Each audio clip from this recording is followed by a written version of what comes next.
ও আমার কলিজার যুবক বাবারা, ও পর্দার আড়ালের মা বোনেরা, ও বৃদ্ধ বাবাজিরা, গতকাল দেখলাম পয়গম্বরের এক হাদিস, হাসুরের ময়দানে এই জমিন হবে কিয়ামতের মাঠ, আর বাইতুল্লাহর পাশে আরাফার ময়দান হবে আল্লাহর স্টেজ, বিচারের আদালত। এই পুরা জমিনটাই হবে কিয়ামতের মাঠ।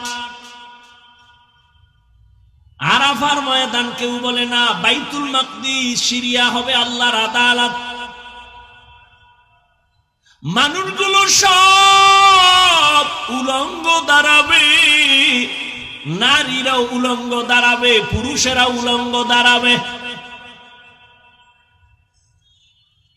আম্মা জান আয়েশা রাদিয়াল্লাহু তাআলা আনহা দেখেন আমার নবী হুজরায় বসে বসে কান্না করেন গুনগুন করে। রহমতের নবী কান্না দেখে আম্মা জান আয়েশা ভয় পেয়ে গেলেন, কোন বেয়াদবি না জানি হয়ে গেল, কারণ আমার বয়স তো অনেক কম। আম্মা জান আয়েশা আসতে গিয়া রহমতের নবীরে বলেন, ইয়া রাসূলুল্লাহ, বেয়াদবি হয়ে গেল নাকি, মাপ চাই। না তো কাঁদেন কেন, বেয়াদবি হবে কেন? বলে আমার বয়স তো কম, 6 বছর বয়সে আপনার সাথে বিবাহ, 9 বছর বয়সে আমি আপনার ঘরে আসি।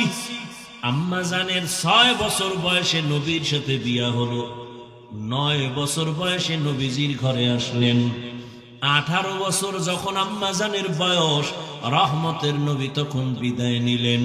হিসাবটা বুঝে থাকলে বলেন আম্মা জান নবীর ঘর করলেন কতদিন? 9 বছর ঘর করছেন, টোটাল বয়স 18 বছর। আমগো বোনদের তো 18 বছরে বিয়াই হয় না। এর মধ্যে আবার কাটা গায়ে এক দলে লবণ দিয়ে কয় বাল্য বিবাহ বন্ধ কর। তার মানে আকাম চালাও, লাইসেন্স দিয়া আকাম চালাও, তবে বিয়া চলবে না, আকাম চলবে। বাল্য বিবাহ বন্ধ করো মানে আকাম চলবে, বিয়া চলবে না, হারাম চলবে, হালাল চলবে না। আম্মা জান আয়েশা 9 বছর রহমতের নবীর ঘর করিয়া কি পাইলেন? আম্মা জান বলেন, আমি 9 বছরে রহমতের নবীর এমন দোয়া পেয়েছি, আমি 2000-এর উপরে হাদিসের হাফেজা হয়ে গেছি। আমনেগো ঘরের বউরা কয়টা হাদিস পারে? পারে? আপনারা তাহলে হাদিস হলেন কেন? 200-500 তো হাদিস জানা দরকার। আল্লাহ হেদায়েত দান করেন। আম্মা জান আয়েশা বলেন, ইয়া রাসূলুল্লাহ, আপনি কান্না করেন কেন? মায়ার নবী চোখের পানি ছেড়ে বলেন, ও আয়েশা, আমি 2 কারণে আমি বেশি কান্না করি, 2টা কথা মনে পড়লে বেশি কাঁদি। এক, আমার জীবনে অনেক কষ্টের জীবন ছিল, দুনিয়াতে আইসা কোনোদিন আব্বু বলে ডাকতে পারি নাই। 6 বছরে আমি মা হারায় ফেলেছি, 8 বছরে আমার দাদারেও হারায় ফেলেছি। আমি জীবনে বাবার আদর পেলাম না, মায়ের আদর পেলাম না। আমার জীবনে দুনিয়া দারুল আসবাব হিসাবে আমার ছায়া ছিল 2টা। এক ছায়া আমার চাচা আবু তালেব, আর এক ছায়া হলো আমার সহধর্মিনী খাদিজা। আমার ওই দুঃখের সময় মক্কার মানুষ আমাকে রাস্তায় রাস্তায় কাটা দেয়, হাঁটতে দেয় না। দুশমন আমাকে মারার জন্য কত ষড়যন্ত্র। আমার 1 দিন আর 2 দিন না, 3 বছর পর্যন্ত শিয়াবে আবু তালিবের মধ্যে গৃহবন্দী করে রাখছে। চারদিকে পাহাড়, আমারে মাঝখানে আটকাইয়া, আমার 4টা কন্যা সহ আমি সেখানে 1 দিন না, 2 দিন না, প্রায় 3 বছর। আমারে খানাও দেয় না, পানিও দেয় না। আমি ক্ষুধার যন্ত্রণায় গাছের পাতা সিরা সিরা খাইয়া, চাবাইয়া চাবাইয়া পেটের ক্ষুধা নিবারণ করেছি। ওই সময় আমার পাশে আইসা আমার খাদিজাও আমার পাশে আইসা হাজির। আমার ওই খাদিজা আরবের মধ্যে অনেক টাকার মালিক, কোনো কলঙ্ক নাই। আরবের বেঈমানরা আমারে গালি দেয়, খাদিজারে গালি দেয় না। ওই খাদিজা এরপরও সব ফালাইয়া আমার সাথে আইসা সেও গাছের পাতা চাবাইয়া খাইয়া কষ্ট করে। আমি হেরা পাহাড়ে থাকতাম, আল্লাহর ধ্যানে কাটাইতাম। খাদিজা আমার জন্য নাস্তা নিয়ে যাইতেন। ও আয়েশা, ওই খাদিজার কথা যখন আমার মনে হয় আমি চোখের পানি ধরে রাখতে পারি না। আর একটা কারণে বেশি কান্না হয়, কিয়ামতের ময়দানের কথা যখন মনে পড়ে চোখের পানি ধরে রাখতে পারি না। আমার উম্মতের কথা মনে হয় আমি কান্না করি।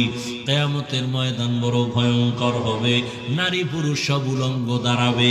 আম্মা জান আয়েশা বলেন, ইয়া রাসূলুল্লাহ, লজ্জাজি বলেন আয়েশা, লজ্জা পাবে দূরের কথা, কেউ কারো দিকে তাকাবার মতো হুঁশই থাকবে না। কেউ কারো দিকে তাকাবার হুঁশ থাকবে না। সব সূর্যের গরমে মাথা ফেটে যাবে, সূর্যটার গরমে মাটির জমিন পুড়িয়ে তামা হয়ে যাবে। নবীদের কোনো গুনাহ নাই, তারাও কান্না করবেন নিজেদের চিন্তায়। উম্মতেরা পাগলের মতো হয়ে যাবে। অন্যদিকে জাহান্নামের আওয়াজ, জাহান্নাম চিৎকার দিবে, আল্লাহ বেনামাজি গুলো কই? বেনামাজি গুনাহগার গুলো আমার পেটে দাও, আমার পেটে বড় ক্ষুধা। আমি আল্লাহ পাক রব্বুল আলামিন জাহান্নামের শিকল লাগায় ফেরেশতা দিয়া বাঁধাবো। আম্মাজানকে নবী ঘটনা শুনান, আম্মাজানও কাঁদেন, নবীও কান্না করেন। নবীরা পর্যন্ত কি পরিমাণ ভয়ঙ্কর হালাত হলে নিজেরাও কান্না করবেন। আদম নবী কাঁদবেন, মুসা নবী কান্না করবেন, ঈসা নবী কান্না করবেন, ইব্রাহিম নবী কান্না করবেন। নিজের চিন্তায়, উম্মতের কোনো চিন্তাই তাদের আর থাকবে না।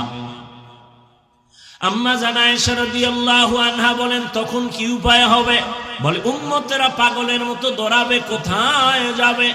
আদম নবীর কাছে যাবে, তিনি ফিরায় দিয়া বলবে আমি পারবো না। সুপারিশের জন্য মুসা নবীর কাছে যাবে, তিনিও ফিরায় দিবেন। যাইতে যাইতে সব শেষ হইয়া এক পর্যায়ে উম্মত আমারে তালাশ করবে। আম্মা জান আয়েশা বলে, নবী আপনাকে কোথায় পাওয়া যাবে? নবী বলেন, ও আয়েশা, আমি তখন আমার আল্লাহর কুদরতের সামনে মাকামে মাহমুদে সিজদায় পড়ে কান্না করব।